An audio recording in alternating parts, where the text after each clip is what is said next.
하나님이 특별히 보호하시는 사람에게만 나타나는 7가지 신호. 혹시 하나님이 나를 잊으셨다고 생각하신 적이 있으십니까? 기도는 매일 하는데 상황은 나아지지 않고, 새벽 기도도 빠지지 않는데 오히려 더 힘든 일이 생기고, 하나님, 정말 제 기도를 듣고 계십니까? 이런 질문이 밀려왔던 적이 있으시죠? 제가 아는 한 권사님도 그랬습니다. 30년을 한 교회에서 신앙생활을 하신 분이었습니다. 새벽 기도도 빠지지 않으셨고 봉사도 늘 앞장서셨던 분이었습니다. 그런데 어느 해 일이 한꺼번에 터졌습니다. 남편의 사업이 무너졌습니다. 가장 가깝게 지내던 집사님이 뒤에서 험담을 하고 있었다는 것도 알게 되셨습니다. 거기에 자녀 문제까지 겹쳤습니다. 이 권사님이 어느 날 저를 찾아오셔서 이렇게 말씀하셨습니다. 목사님, 저는 하나님한테 버림받은 것 같습니다. 기도할수록 더 안 좋아져요. 30년 동안 대체 뭘 한 건지 모르겠습니다. 손이 떨리고 계셨습니다.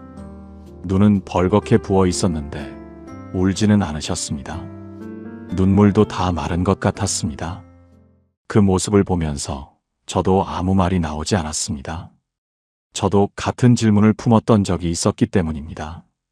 왜 열심히 믿는 사람들에게 이런 일이 생기는 건지, 왜 하나님이 지키신다고 하셨는데 이런 일이 벌어지는 건지, 저 역시 그 앞에서 답을 찾지 못했던 시간이 있었습니다. 그런데 몇 달 후 이 권사님이 다시 찾아오셨습니다. 완전히 달라진 얼굴이었습니다. 제 손을 잡으시더니 눈물을 흘리시면서 이렇게 말씀하셨습니다. 목사님, 제가 완전히 틀렸습니다. 하나님이 버리신 게 아니었어요. 지키고 계셨던 거였어요. 그런데 그걸 몰랐어요. 저는 그 신호를 몰랐던 거예요. 도대체 그 사이에 무슨 일이 있었던 걸까요? 버림받았다고 울던 그분이 지켜주고 계셨다고 고백하게 된 이유가 무엇이었을까요? 사랑하는 여러분, 하나님의 보호는 우리가 상상하는 모습과 다릅니다. 우리는 막아주시는 것만 보호라고 생각합니다. 기적처럼 해결해 주시는 것만 보호라고 여깁니다. 그래서 보호의 신호가 바로 앞에 있는데도 알아차리지 못합니다. 오늘 여러분과 나눌 이야기는 하나님이 특별히 지키시는 사람에게만 나타나는 신호들입니다. 이 신호를 알고 나면 여러분이 겪었던 그 시간들이 완전히 다르게 보이게 될 것입니다. 그 권사님처럼 지켜주고 계셨던 거였구나 하고 고백하시게 될 것입니다. 이 말씀이 마음에 닿으신다면 댓글에 아멘으로 고백해 주세요. 그리고 지금 가장 듣고 싶은 하나님의 응답을 한 줄로 적어 주십시오. 여러분의 그 고백이 오늘 이 말씀을 붙드는 첫걸음이 될 것입니다. 준비되셨습니까? 이제 시작하겠습니다. 첫 번째, 가까운 사람이 갑자기 멀어진다. 첫 번째 신호입니다. 가까운 사람이 갑자기 멀어집니다. 혹시 이런 경험 있으십니까? 늘 함께하던 사람이 어느 날부터 연락이 뜸해졌습니다. 이유를 모르겠습니다. 내가 뭘 잘못한 건지, 무슨 오해가 있는 건지, 물어봐도 대답이 없고 만나자고 해도 피합니다. 가깝게 지내던 교회 집사님이 갑자기 멀어지기도 합니다. 함께 기도하던 사이였는데 어느 순간 눈도 안 마주칩니다. 오랫동안 마음을 나누던 친구가 아무 설명 없이 사라지기도 합니다. 그때 마음이 어떠셨습니까? 내가 뭘 잘못한 거지? 왜 나를 버리는 거지? 하나님, 왜 제 사람들을 다 빼가시는 겁니까? 그런데 여러분, 성경에 놀라운 장면이 하나 있습니다. 창세기 19장입니다. 소돔 성에 롯이라는 사람이 살고 있었습니다. 아브라함의 조카였죠. 롯은 소돔에 정착했습니다. 그곳에서 집도 얻고 이웃도 사귀고 자리를 잡았습니다. 그런데 하나님께서 소돔을 심판하시기로 결정하셨습니다. 천사 2명이 롯에게 찾아왔습니다. 여기서 나가라. 이 성이 멸망한다. 롯이 어떻게 했겠습니까? 성경이 이렇게 기록합니다. 그가 지체했습니다. 떠나지 못한 겁니다. 왜였겠습니까? 소돔이 익숙했기 때문입니다. 거기 있는 사람들이 정들었기 때문입니다. 그곳을 떠나면 모든 것을 잃는다고 생각했기 때문입니다. 그 다음 장면이 중요합니다. 창세기 19장 16절. 그 사람들이 그의 손과 그의 아내의 손과 두 딸의 손을 잡아 인도하여 성 밖에 두었으니 손을 잡아 끌어내셨습니다. 롯이 스스로 나오지 못하니까 천사가 직접 손을 잡은 겁니다. 설명하지 않았습니다. 설득하지도 않았습니다. 손을 잡고 끌어냈습니다. 롯은 그 순간 이해하지 못했을 겁니다. 왜 나를 여기서 빼내는 건지, 왜 내가 가진 모든 것을 두고 가야 하는 건지. 그런데 성 밖으로 나온 후에 뒤를 돌아보니 소돔에 불이 내리고 있었습니다. 그때 알았을 겁니다. 끌어내신 것이 보호였다는 것을, 잃어버렸다고 생각한 것이 사실은 지켜주신 것이었다는 것을. 여러분도 돌아보시면 아실 겁니다. 그때 그 사람이 뒤에서 무슨 말을 하고 있었는지, 그 관계가 계속됐더라면 어디로 끌려갔을지. 롯은 소돔이 멸망한다는 것을 몰랐습니다. 천사가 손을 잡고 끌어내지 않았으면 함께 멸망했을 겁니다.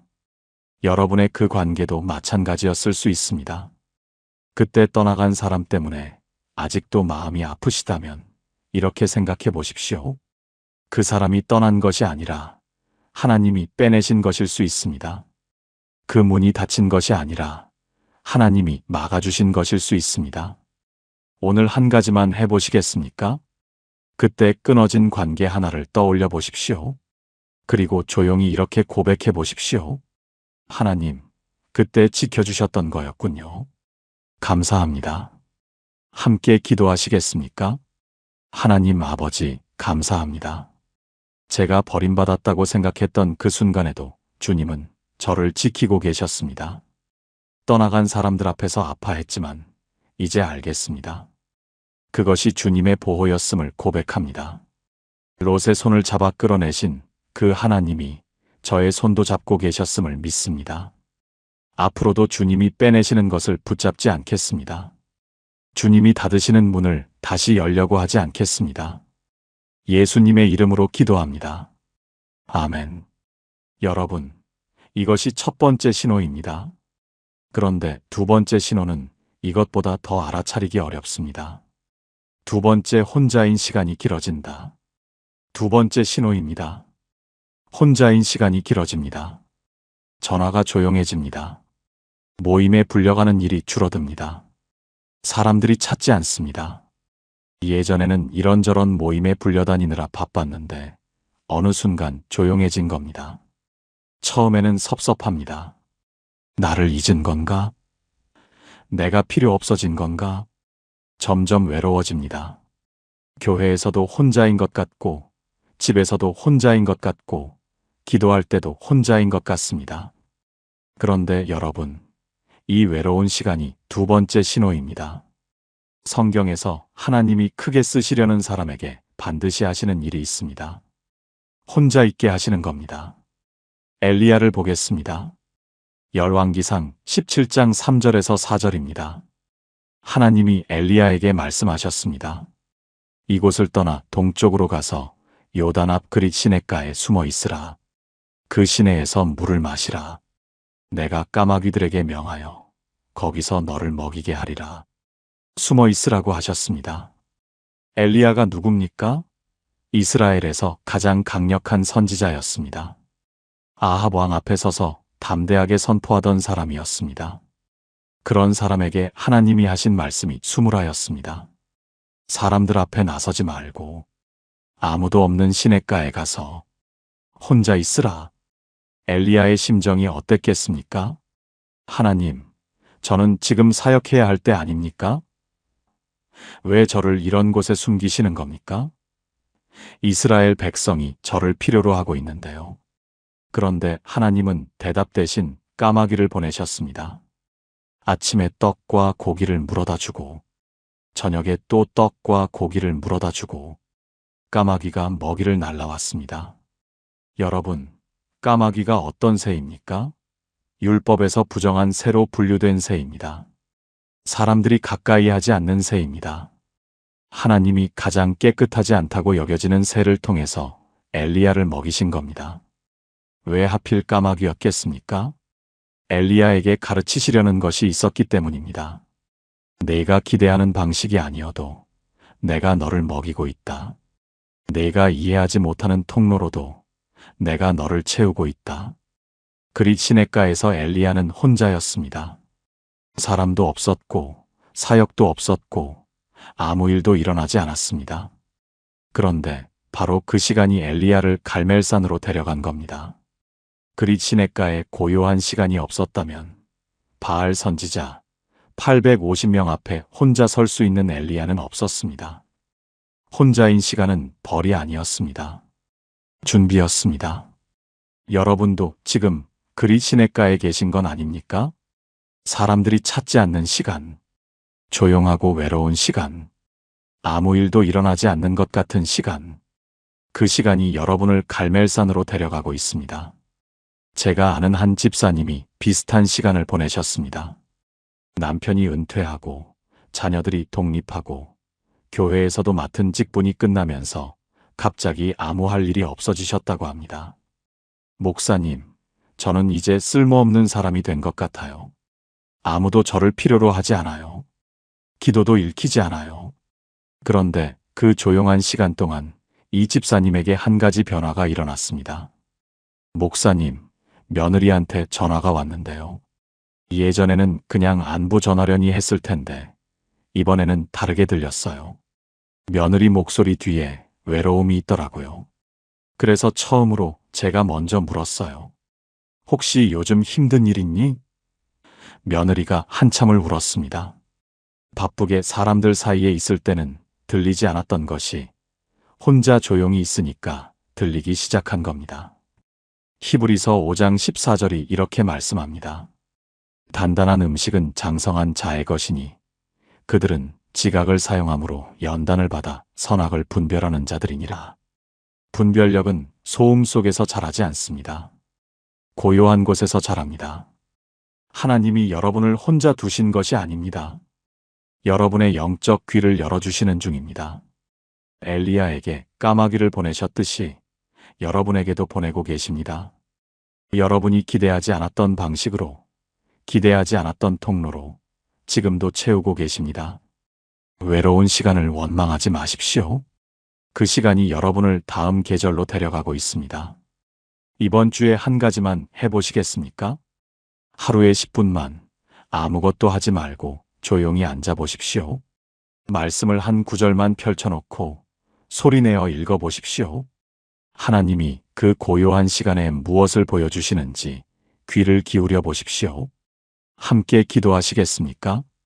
하나님 아버지, 감사합니다. 외롭다고 느꼈던 이 시간이 주님의 훈련이었음을 이제 알겠습니다. 엘리야를 그리 시냇가에서 갈멜산으로 데려가셨듯이 저의 이 고요한 시간도 다음 계절을 위한 준비임을 믿습니다. 주님이 보내시는 까마귀를, 주님이 채워주시는 방식을 놓치지 않게 해주십시오. 예수님의 이름으로 기도합니다. 아멘. 여러분, 첫 번째 신호는 사람이 멀어지는 것이었고, 두 번째 신호는 혼자인 시간이 길어지는 것이었습니다. 그런데 세 번째 신호는 듣는 순간 가슴이 시원해지실 겁니다. 세 번째 나를 해하려던 사람이 오히려 무너진다. 세 번째 신호입니다. 이 신호는 듣는 순간 가슴이 시원해지실 겁니다. 나를 해하려던 사람이 오히려 무너집니다. 혹시 이런 경험 있으십니까? 나에 대해 험담을 하고 다니던 사람이 있었습니다. 내 뒤에서 이간질을 하고 내 평판을 깎아내리던 사람이 있었습니다. 그때는 너무 억울했습니다. 아무리 해명해도 소용이 없었고 가만히 있자니 분이 안 풀렸습니다. 하나님, 왜 저 사람은 가만두시는 겁니까? 이 기도를 얼마나 많이 하셨습니까? 그런데 어느 날 소식이 들려옵니다. 그 사람에게 일이 생겼다고, 그 사람이 어려워졌다고, 그 사람이 제가 겪었던 것과 비슷한 일을 당하고 있다고. 여러분, 이것은 우연이 아닙니다. 성경에 이것을 가장 선명하게 보여주는 사건이 있습니다. 에스더서입니다. 하만이라는 사람이 있었습니다. 페르시아 제국의 총리였습니다. 왕 다음으로 높은 자리에 앉은 사람이었습니다. 그런데 하만에게 한 가지 참을 수 없는 것이 있었습니다. 모르드게라는 유대인이 자기에게 절하지 않는 것이었습니다. 모르드게 한 사람이 미워서 하만은 유대인 전체를 말살하려는 계획을 세웁니다. 왕에게 칙령까지 받아냅니다. 날짜까지 잡았습니다. 그리고 모르드게를 매달 교수대를 만들었습니다. 높이가 50규빗, 오늘날로 따지면 약 23m입니다. 7층 건물 높이의 교수대를 자기 집 마당에 세운 겁니다. 그날 밤 하만은 잠이 잘 왔을 겁니다.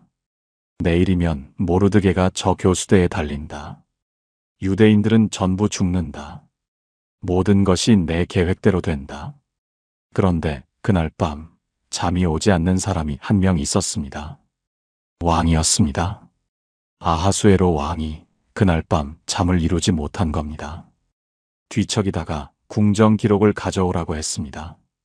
읽다 보니 모르드게가 예전에 왕을 암살하려는 음모를 발각해서 왕의 목숨을 구한 기록이 나왔습니다. 이 사람에게 상을 준 적이 있느냐? 없습니다. 바로 그 아침 하만이 궁전에 들어옵니다. 모르드게를 교수대에 매달아 달라고 부탁하러 온 겁니다. 왕이 하만에게 묻습니다. 왕이 존귀하게 하기를 원하는 사람에게 어떻게 해야 하겠느냐?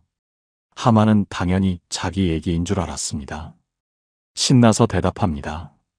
왕의 옷을 입히고 왕의 말을 태우고 성안을 돌게 하십시오.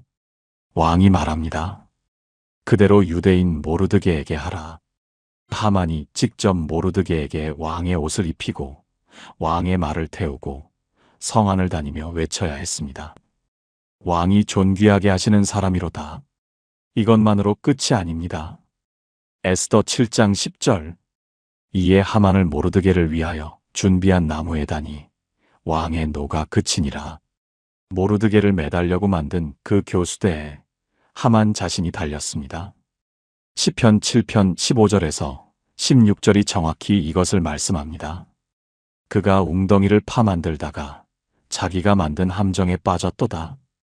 그의 악행은 자기 머리로 돌아가고 그의 포악은 자기 정수리에 내리리로다. 자기가 판 구덩이에 자기가 빠진 겁니다. 자기가 세운 교수대에 자기가 달린 겁니다. 여러분을 해하려 했던 그 사람도 마찬가지입니다. 여러분이 복수할 필요가 없습니다. 여러분이 갚을 필요가 없습니다. 하만이 교수대를 세우던 그 밤에 하나님은 왕의 잠을 거두셨습니다. 여러분이 억울해서 잠 못 이루던 그 밤에도 하나님은 이미 움직이고 계셨습니다. 그래서 여러분이 하실 일은 하나입니다. 맡기는 겁니다.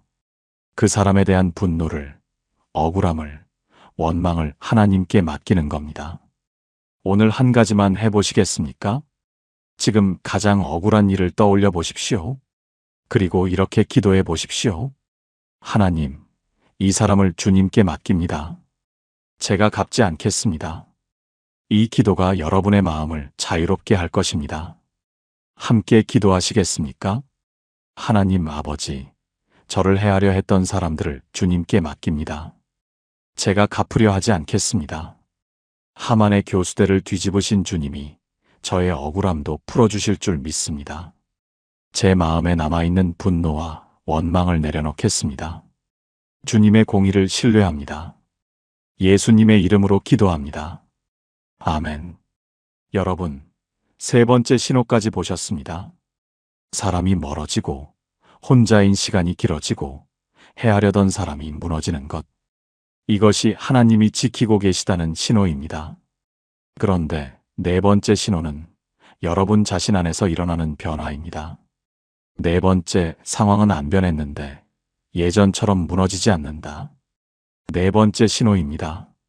다니엘 6장입니다. 사자굴에 한 사람이 던져졌습니다. 하나님께 기도했다는 이유 하나로 사자들 한가운데 던져진 겁니다. 왕 외에 다른 신에게 기도하면 사자굴에 넣는다는 법이 만들어졌는데 다니엘은 그 법을 알고도 창문을 열고 예루살렘을 향해 기도했습니다. 그날 밤 잠을 못 잔 사람이 있었습니다. 누구였겠습니까? 사자굴 안에 있는 다니엘이었겠습니까? 아닙니다. 사자굴 밖에 있는 왕이었습니다. 다니엘 6장 18절. 왕이 궁에 돌아가서 밤이 새도록 금식하고 그 앞에 오락을 베풀지 못하게 하니 잠을 이루지 못하니라. 다리오 왕은 다니엘을 아꼈습니다. 살리고 싶었지만 자기가 만든 법 때문에 어쩔 수가 없었습니다. 왕이 뒤척이고 왕이 금식하고 왕이 밤새 잠을 못 이룬 겁니다. 그러면 사자굴 안에 다니엘은 어땠겠습니까? 성경은 다니엘이 두려워했다고 기록하지 않습니다. 울었다고 기록하지 않습니다. 살려달라고 부르짖었다고 기록하지 않습니다.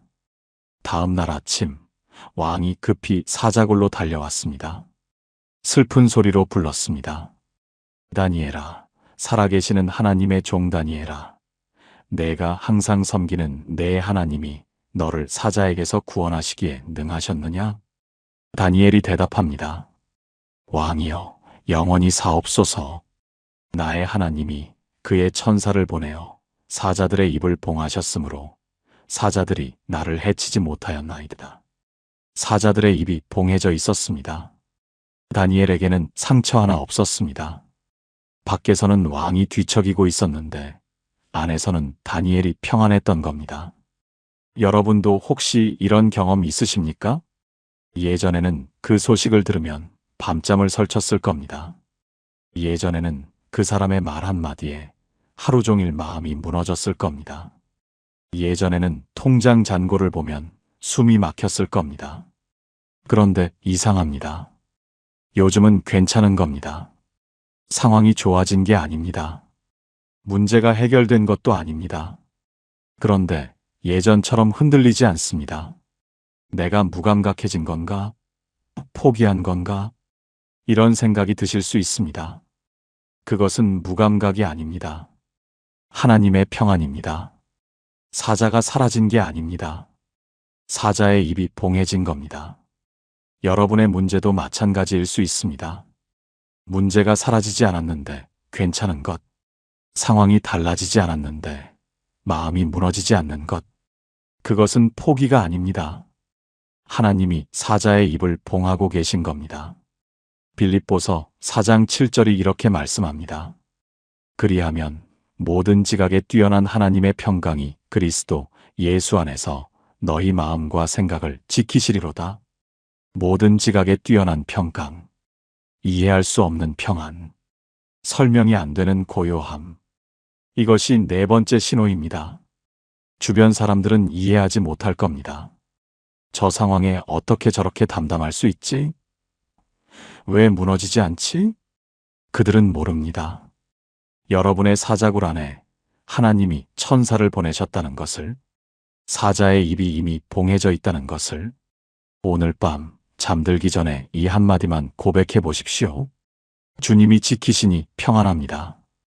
상황이 아직 안 변해도 괜찮습니다. 사자의 입은 이미 봉해져 있습니다. 함께 기도하시겠습니까? 하나님 아버지, 감사합니다. 제 상황은 아직 변하지 않았지만 주님이 저와 함께 계시다는 것을 압니다. 다니엘의 사자굴에 천사를 보내신 하나님이 저의 사자굴에도 함께 계심을 믿습니다. 이해할 수 없는 이 평안이 주님이 주신 것임을 고백합니다. 사자의 입을 봉하신 주님, 감사합니다. 예수님의 이름으로 기도합니다. 아멘. 여러분, 네 번째 신호까지 보셨습니다. 혹시 지금 이 순간 네 가지 신호 중에 이건 내 얘기다 하는 것이 있으십니까? 하나라도 마음에 닿는 것이 있다면 지금 댓글에 주님이 지키십니다라고 고백해 주세요. 여러분의 그 고백이 믿음의 선포가 될 것입니다. 이제 다섯 번째 신호입니다. 이 신호는 오래 기다리신 분들에게 특별히 반가운 소식이 될 것입니다. 다섯 번째 막혔던 길이 갑자기 열린다. 다섯 번째 신호입니다. 막혔던 길이 갑자기 열립니다. 아무리 노력해도 안 되던 일이 있으셨을 겁니다. 문을 두드려도 열리지 않고 사람을 만나도 연결이 안 되고 기도해도 길이 보이지 않았던 시간. 그 시간이 1년이 될 수도 있고 5년이 될 수도 있고 어떤 분은 10년이 넘으셨을 수도 있습니다. 하나님, 대체 언제까지입니까? 다른 사람들은 다 되는데 왜 저만 안 됩니까? 그런데 어느 날 예상하지 못한 곳에서 길이 열립니다. 생각지도 못한 사람에게서 연락이 옵니다. 포기하고 있던 일에 갑자기 문이 열립니다. 오래 막혀 있던 것이 한순간에 풀리기 시작합니다. 이것이 5번째 신호입니다. 성경에서 이것을 가장 극적으로 보여주는 사람이 요셉입니다. 요셉의 이야기를 여러분 많이 아실 겁니다. 형들에게 팔려서 노예가 되고 보디발의 아내에게 누명을 쓰고 감옥에 갇힌 사람. 그런데 오늘은 감옥 안의 요셉이 아니라 감옥에서 나오는 그 순간을 보겠습니다. 요셉은 감옥에서 술 맡은 관원장의 꿈을 해석해 줬습니다. 궁으로 돌아가시면 저를 기억해 주십시오. 요셉이 부탁했습니다. 술 맡은 관원장이 어떻게 했겠습니까? 잊어버렸습니다. 창세기 40장 23절. 그러나 술 맡은 관원장이 요셉을 생각하지 아니하고 그를 잊었더라. 잊었습니다. 유일한 희망이었던 그 사람이 요셉을 잊어버린 겁니다. 그때 요셉의 심정이 어땠겠습니까? 이번에는 되겠지 했을 겁니다. 이 사람이 나를 꺼내줄 수 있다 기대했을 겁니다. 매일 문 쪽을 바라보며 기다렸을 겁니다. 하루가 지나고 한 달이 지나고 1년이 지나고 아무 소식이 없었습니다. 만 2년이 지났습니다. 여러분, 만 2년입니다. 감옥에서 2년을 더 기다린 겁니다. 그것도 누명을 쓰고요. 형들에게 팔린 것부터 따지면 13년입니다. 17살에 팔려서 30살이 될 때까지 13년을 노예와 죄수로 살았습니다. 그런데 그 2년이 끝나는 날, 바로가 꿈을 꿉니다. 아무도 그 꿈을 해석하지 못합니다. 그제야 술 맡은 관원장이 요셉을 기억합니다. 창세기 41장 14절. 바로가 보내어 요셉을 부르매 그들이 그를 급히 옥에서 꺼내낸지라. 급히. 이 단어가 중요합니다. 13년 동안은 아무 일도 일어나지 않았습니다. 그런데 때가 되니까 급히 꺼내신 겁니다. 요셉이 감옥 옷을 벗고 면도를 하고 옷을 갈아입고 바로 앞에 섰습니다. 그날 요셉은 애굽의 총리가 됩니다. 13년 동안 막혀있던 길이 하루 만에 열린 겁니다. 여러분, 하나님의 때는 이런 겁니다. 안 열리는 게 아닙니다. 아직 때가 안 된 겁니다. 그리고 때가 되면 급히 열리십니다. 이사야 43장 19절이 이렇게 말씀합니다. 보라, 내가 새 일을 행하리니 이제 나타낼 것이라. 너희가 그것을 알지 못하겠느냐? 반드시 길을 광야에 만들며 사막에 강을 만들리라. 광야에 길을 만드신다고 하셨습니다. 사막에 강을 만드신다고 하셨습니다. 길이 없는 곳에 길을 내시는 분이 하나님이십니다. 제가 아는 한 집사님이 계셨습니다. 남편이 실직한 후 3년을 버티셨습니다. 이력서를 수십 군데 넣어도 연락이 없었습니다. 저축은 바닥나고 아이들 학비도 밀리기 시작했습니다. 목사님, 하나님이 문을 열어주신다는 거 저는 못 믿겠어요. 너무 오래 기다렸어요. 그런데 어느 날 남편분에게 연락이 왔습니다. 5년 전에 같이 일했던 분이었습니다. 그분이 새로 사업을 시작하면서 남편분을 떠올린 겁니다. 그때 같이 일했을 때 참 좋았는데 함께 하실 수 있겠습니까? 이 집사님이 저에게 전화하셨습니다. 목사님, 5년 전 그 사람이 갑자기 연락이 왔어요. 그때 그냥 스쳐 지나간 인연인 줄 알았는데요. 하나님이 5년 전부터 준비해 두신 거였어요. 여러분의 막힌 길도 마찬가지입니다. 지금 안 열리는 것은 하나님이 잊으신 게 아닙니다. 아직 때가 안 됐기 때문입니다. 요셉이 13년을 기다렸듯이 여러분의 기다림에도 끝이 있습니다. 그리고 그 끝은 여러분이 상상한 것보다 더 큰 모습으로 올 것입니다. 혹시 아직 문이 열리지 않은 분이 계십니까? 포기하지 마십시오. 지금 이 영상을 보고 계신 것 자체가 하나님이 여러분을 잊지 않으셨다는 신호일 수 있습니다. 오늘 이렇게 기도해 보십시오. 하나님, 주님의 때를 기다립니다. 급히 꺼내실 그날을 믿습니다. 함께 기도하시겠습니까? 하나님 아버지, 오래 기다렸습니다. 왜 안 열리는지, 언제 열리는지 모르겠는 날들이 있었습니다. 요셉이 13년을 기다렸을 때에도 주님은 잊지 않으셨음을 오늘 깨닫습니다. 저의 기다림에도 끝이 있음을 믿습니다. 때가 되면 급히 꺼내주실 주님을 신뢰합니다. 광야에 길을 내시고 사막에 강을 만드시는 하나님, 저의 길도 열어주실 줄 믿습니다. 예수님의 이름으로 기도합니다. 아멘. 여러분, 5번째 신호까지 보셨습니다. 이제 6번째 신호는 지금까지와 조금 다릅니다. 이것은 무엇이 일어나는가가 아니라 왜 하나님이 이렇게까지 하시는가에 대한 답입니다. 6번째, 왜 하나님이 이렇게까지 지키시는가, 눈동자의 비밀. 6번째입니다. 여러분, 여기까지 들으시면서 이런 생각이 드신 분이 계실 겁니다. 하나님이 정말 나를 이렇게까지 지키실까? 나는 그렇게 대단한 사람도 아닌데, 다른 사람도 많은데 왜 나를? 오늘 이 질문에 대한 답을 드리겠습니다. 스가랴 2장 8절입니다. 너희를 범하는 자는 그의 눈동자를 범하는 것이라. 눈동자입니다. 여러분, 눈동자가 어떤 곳입니까? 사람의 몸에서 가장 민감한 곳입니다. 티끌 하나만 들어가도 참을 수가 없습니다. 자기도 모르게 눈을 감고 눈물이 나고 손이 먼저 올라갑니다. 생각할 틈도 없이 즉각 반응하는 곳. 그것이 눈동자입니다. 하나님이 여러분을 그렇게 보신다는 겁니다. 여러분을 건드리면 하나님이 즉각 반응하신다는 겁니다.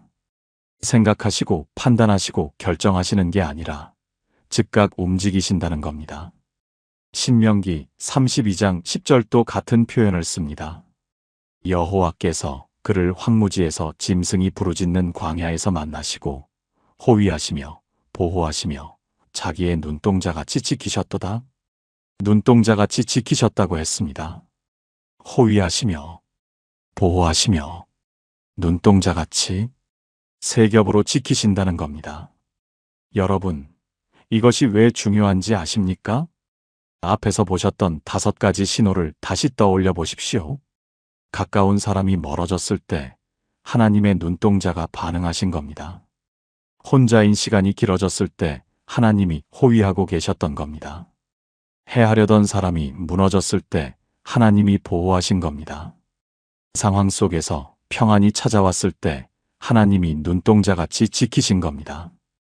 막힌 길이 열렸을 때 하나님이 이미 준비해 두신 겁니다. 이 모든 것이 따로따로 일어난 게 아닙니다. 하나님이 눈동자같이 지키시기 때문에 일어난 일들입니다. 역사가 이것을 증명합니다. 아수르의 왕 산헤립이 예루살렘을 포위한 적이 있었습니다. 18만 5천 명의 군대로 둘러쌌습니다. 하나님을 조롱했습니다. 히스기야 왕을 위협했습니다. 너희 하나님이 너희를 건지겠느냐? 하나님이 어떻게 하셨습니까? 열왕기하 19장 35절. 이 밤에 여호와의 사자가 나와서 아수르 진영에서 군사 18만 5천 명을 친지라. 아침에 일찍이 일어나 보니 다 시체가 되었더라. 하룻밤입니다. 18만 5천 명이 하룻밤에 쓰러졌습니다. 하나님의 백성을 건드렸기 때문입니다. 하나님의 눈동자를 건드렸기 때문입니다. 여러분, 그래서 두려워하지 않으셔도 됩니다. 나는 별것 아닌 사람인데 하고 생각하실 수 있습니다. 나는 그런 보호를 받을 만큼 대단하지 않은데 하실 수 있습니다. 그런데 하나님의 보호는 여러분이 대단해서가 아닙니다. 여러분이 하나님의 자녀이기 때문입니다. 여러분이 하나님의 눈동자이기 때문입니다. 어머니가 아이를 지키는데 이유가 있습니까? 그 아이가 뭘 잘해서 지킵니까? 그 아이가 대단해서 지킵니까? 내 아이이기 때문에 지킵니다. 하나님도 그러십니다. 여러분이 잘나서가 아니라 여러분이 하나님의 것이기 때문에 지키시는 겁니다. 오늘 이 한마디를 소리내어 고백해 보십시오. 나는 하나님의 눈동자입니다. 부끄러워하지 마십시오. 교만이 아닙니다. 하나님이 그렇게 말씀하셨습니다. 함께 기도하시겠습니까? 하나님 아버지, 감사합니다. 저를 눈동자같이 지키신다는 말씀 앞에 머리를 숙입니다. 저는 대단한 사람이 아니지만 주님의 자녀라는 것 하나만으로도 감사합니다. 주님이 호위하시고 보호하시고 눈동자같이 지키시는 그 사랑을 믿습니다. 앞으로 두려움이 올 때마다 제가 주님의 눈동자라는 것을 기억하겠습니다. 예수님의 이름으로 기도합니다. 아멘. 여러분, 이제 마지막 신호입니다. 이 마지막 신호를 들으시면 오늘 이 모든 이야기가 하나로 연결되실 겁니다. 7번째 원수가 보는 앞에서 축복받는다. 마지막 신호입니다. 원수가 보는 앞에서 축복받습니다. 시편 23편 5절입니다. 주께서 내 원수의 목전에서 내게 상을 차려주시고 기름을 내 머리에 부으셨으니 내 잔이 넘치나이다. 원수의 목전에서, 원수가 보는 바로 그 앞에서 상을 차려주신다고 했습니다. 여러분, 이 말씀이 얼마나 놀라운지 아십니까? 보통 우리는 원수에게서 멀리 떨어진 곳에서 축복받기를 원합니다. 저 사람들이 안 보는 곳에서 조용히 잘 살고 싶습니다. 그런데 하나님은 정반대로 하십니다. 원수가 보는 바로 그 앞에서 상을 차리신다는 겁니다. 왜 그러시겠습니까? 여러분을 해하려 했던 사람들이 직접 보게 하시려는 겁니다. 저 사람은 끝났다고 생각했던 사람들이 여러분의 회복을 목격하게 하시려는 겁니다. 이 말씀의 배경을 알면 더 놀라우실 겁니다. 시편 23편은 다윗이 쓴 시입니다. 다윗은 원래 목자였습니다. 고대 근동의 목자들은 양떼를 데리고 광야를 돌아다녔습니다. 풀밭을 찾아 물을 찾아 이동했습니다. 그런데 광야에는 위험이 도사리고 있었습니다. 들짐승이 있었고 도적이 있었고 다른 목자들과의 갈등도 있었습니다. 목자가 양떼를 데리고 풀밭에 도착하면 가장 먼저 하는 일이 있었습니다. 주변을 살펴서 뱀이 없는지, 독초가 없는지, 맹수가 숨어 있는지 확인하는 겁니다. 안전하다고 판단되면 그제야 양들을 풀밭에 눕혔습니다. 그리고 놀라운 관습이 하나 있었습니다. 목자가 양들을 위해 상을 차렸습니다.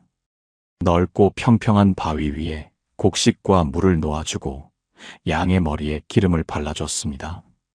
광야의 벌레와 상처로부터 보호하기 위해서였습니다.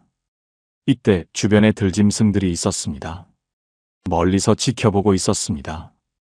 양을 노리고 있었지만 목자가 있기 때문에 접근하지 못했습니다. 양은 들짐승이 보는 바로 그 앞에서 목자가 차려준 상에 앉아 먹었습니다. 이것이 시편 23편 5절의 원래 그림입니다. 내 원수의 목전에서 내게 상을 차려주시고, 원수가 사라진 게 아닙니다. 원수가 보고 있는 겁니다.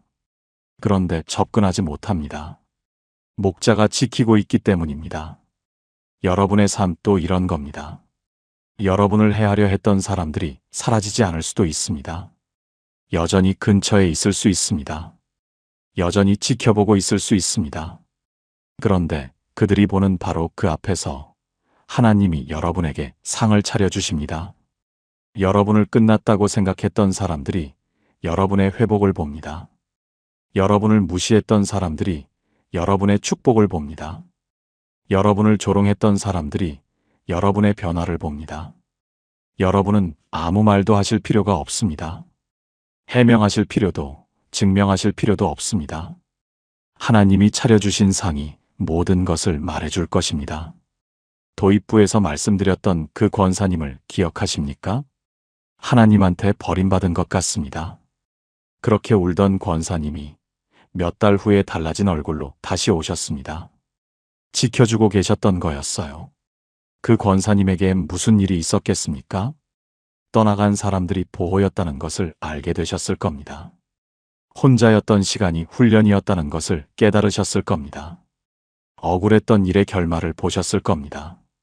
상황 속에서 설명 못할 평안을 경험하셨을 겁니다. 막혔던 길이 열리는 것을 보셨을 겁니다. 그리고 마지막으로 그 권사님을 무시하고 험담했던 사람들이 보는 앞에서 하나님이 상을 차려주신 겁니다. 여러분도 그렇게 될 것입니다. 지금은 아직 그 상이 보이지 않을 수 있습니다. 아직 원수가 기세등등해 보일 수 있습니다. 아직 내 차례가 안 온 것 같을 수 있습니다. 그런데 목자가 상을 차리고 있습니다. 여러분의 이름이 적힌 자리를 준비하고 계십니다. 때가 되면 여러분이 그 자리에 앉게 될 것입니다. 원수들이 보는 바로 그 앞에서 잔이 넘치도록. 제가 아는 한 권사님이 계셨습니다. 시어머니에게 30년을 구박받으셨습니다. 명절마다 며느리 흉을 보셨고 친척 모임에서 면박을 주셨고 손주들 앞에서도 무시하셨습니다. 이 권사님은 한 번도 대들지 않으셨습니다. 속으로 삼키고 새벽 기도에서 울고 다시 시어머니를 찾아뵈었습니다. 30년이 지났습니다. 시어머니가 병원에 입원하셨습니다. 자녀가 넷이었는데 병원에 오는 사람은 이 며느리뿐이었습니다. 시어머니가 이 권사님의 손을 잡으셨습니다. 처음이었습니다. 30년 만에 처음으로 며느리의 손을 잡으신 겁니다. 미안하다. 그 한마디에 이 권사님이 30년을 울었습니다. 그런데 여러분, 그 장면을 누가 보고 있었겠습니까? 30년 동안 이 며느리를 함께 무시했던 시누이들이, 안 오던 자녀들이, 그 자리에 없던 사람들이 나중에 다 알게 됐습니다. 끝까지 시어머니를 찾아뵈었던 사람이 누구였는지, 끝까지 포기하지 않았던 사람이 누구였는지, 원수의 목전에서 상을 차려주신 겁니다. 여러분에게도 그 상이 준비되어 있습니다. 함께 기도하시겠습니까? 하나님 아버지, 감사합니다. 원수의 목전에서 상을 차려주시는 하나님, 감사합니다. 기름을 머리에 부으시고 잔이 넘치게 하시는 주님을 찬양합니다. 지금은 아직 그 상이 보이지 않더라도 주님이 준비하고 계심을 믿습니다. 저를 해하려 했던 사람들이 보는 앞에서 주님의 은혜를 증거하게 하옵소서. 저는 목자 되신 주님을 신뢰합니다. 예수님의 이름으로 기도합니다. 아멘. 통합기도문. 사랑하는 여러분, 지금까지 7가지 신호를 함께 보셨습니다. 이 모든 말씀을 하나로 엮어 함께 기도하겠습니다. 하나님 아버지, 감사합니다. 오늘 깨달았습니다.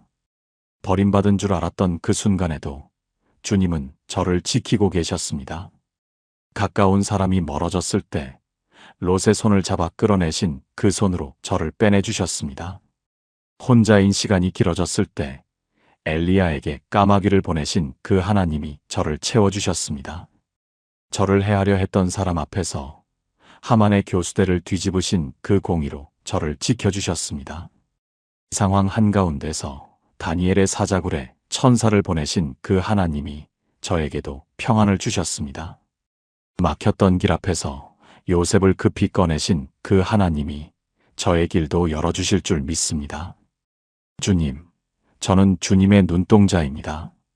주님이 호위하시고 보호하시고 눈동자같이 지키시는 주님의 자녀입니다. 원수의 목전에서 상을 차려주시는 주님을 찬양합니다. 기름을 부으시고 잔이 넘치게 하시는 주님을 신뢰합니다. 다윗처럼 고백합니다. 여호와는 나의 목자시니 내게 부족함이 없으리로다. 엘리야처럼 고백합니다. 만군의 여호와 하나님이 살아계시다. 다니엘처럼 고백합니다. 나의 하나님이 그의 천사를 보내어 사자들의 입을 봉하셨다. 요셉처럼 고백합니다.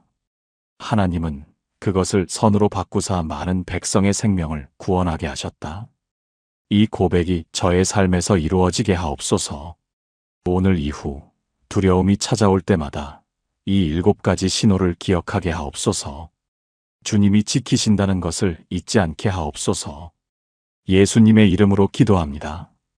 아멘. 마무리. 사랑하는 여러분, 오늘 7가지 신호를 함께 보셨습니다. 가까운 사람이 멀어지는 것, 혼자인 시간이 길어지는 것, 해하려던 사람이 무너지는 것, 상황 속에서 설명 못할 평안이 찾아오는 것, 막혔던 길이 갑자기 열리는 것, 하나님이 눈동자처럼 지키시는 것, 원수가 보는 앞에서 축복받는 것, 이 모든 것이 하나님이 여러분을 특별히 지키고 계시다는 신호입니다. 도입부에서 말씀드렸던 그 권사님이 이렇게 고백하셨습니다. 저는 버림받은 줄 알았는데 지켜주고 계셨던 거였어요. 여러분도 오늘 이 고백을 하시게 되셨기를 바랍니다. 버림받은 것이 아니었습니다. 잊혀진 것이 아니었습니다. 혼자였던 것이 아니었습니다. 하나님이 처음부터 지금까지 눈동자처럼 지키고 계셨습니다. 앞으로 다시 힘든 일이 올 수 있습니다. 다시 사람이 멀어질 수 있습니다. 다시 외로운 시간이 찾아올 수 있습니다. 그때 오늘 이 7가지 신호를 기억하십시오. 아, 이것은 하나님이 지키고 계시다는 신호구나. 그 한마디가 여러분의 믿음을 지켜줄 것입니다. 오늘 이 말씀 중에 가장 마음에 닿은 신호가 무엇이었습니까? 댓글에 남겨주십시오. 첫 번째 신호요 하시는 분도 계실 것이고, 저는 4번째 평안이요 하시는 분도 계실 겁니다. 여러분의 이야기를 듣고 싶습니다. 그리고 지금 가장 간절한 기도 제목이 있으시다면 한 줄 남겨주십시오. 함께 기도하겠습니다. 이 영상이 마음에 닿으셨다면 더 많은 분들이 이 신호를 알아차리실 수 있도록 지금 공유해 주세요.